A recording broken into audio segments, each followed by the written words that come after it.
গুপ্তকালের মাঝখান থেকে কিছু জায়গায় বালি সরে যায়, ওখানে রিপ কার্ড তৈরি হয়। বর্ষাকালীন সময়ে সাগরের বালির চরের মাঝখান দিয়ে এমন কিছু খালের মতো সৃষ্টি হয়, এগুলোকে বলা হয় গুপ্ত খাল। এগুলো মৃত্যু ফাতও বলা হয় অনেক সময়, কেননা এখানে পর্যন্ত যখন পানি থাকে ঠিক সে সময় কোনো পর্যটক বা স্থানীয় গোসলে নামলে এই পানির স্রোতে ভেসে যায়।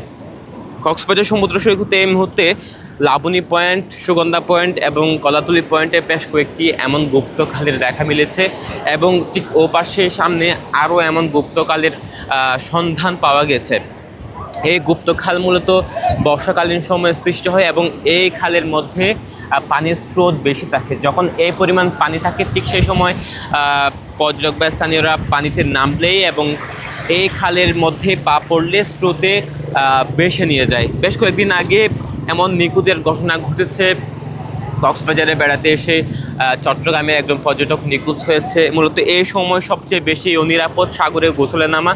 ঠিক এই সময়গুলোতে সিএসএফ লাইফগার্ড কর্মী পর্যটকদের বারণ করছে যাতে করে দূর সমুদ্রে না নামে এবং যাতে এই গুপ্তকাল যেগুলো সৃষ্টি হচ্ছে এর ফাঁদে যাতে না পড়ে সেদিকে বারবার পর্যটকদের বারণ করছে সিএসএফ লাইফগার্ড কর্মীরা। আমরা লাইফগার্ড কর্মীদের সাথে কথা বলবো মূলত এই সময়গুলোতে তারা পর্যটকদের কেমন সতর্ক করছে এবং এখন সাগরের অবস্থা কেমন সে বিষয়ে জানার চেষ্টা করব।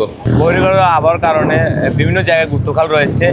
আর যে সময় গুপ্তকালটা বেশি ঝুঁকিপূর্ণ হয়ে যায়, যখন ভাটা থেকে জোয়ার থেকে যখন ভাটা শুরু হয় তখন একটু যদি পানি কমে তখন এই গুপ্তকালের মাথাগুলো দেখা যায়।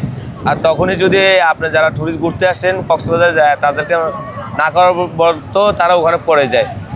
আমরা বেশিরভাগ ওখানে সতর্কবাণী দিয়ে থাকি এবং কিছু পর আমরা মাইকিং করতে থাকি, যেমন এই জায়গাটা যায় না, এই জায়গাটা গেলে বিপদে পড়বেন, এভাবে আমরা সতর্ক সংকেত দিয়ে থাকি।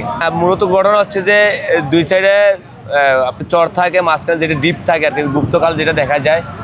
যখন আপনার ভাটা হওয়া শুরু করে তখনই দেখা যায় যে ওই বিপদ জায়গায় পানি টানটা থাকে এবং কিছু জায়গায় গুপ্তকালের মাঝখান থেকে কিছু জায়গায় বালি সরে যায়, ওখানে রিপ কার্ড তৈরি হয়। ওই জায়গাটায় আমরা চিহ্নিত করে এবং ওই জায়গাটাই থেকে আমরা ট্যুরিস্ট যারা আছে তাদেরকে আমরা সরিয়ে রাখি।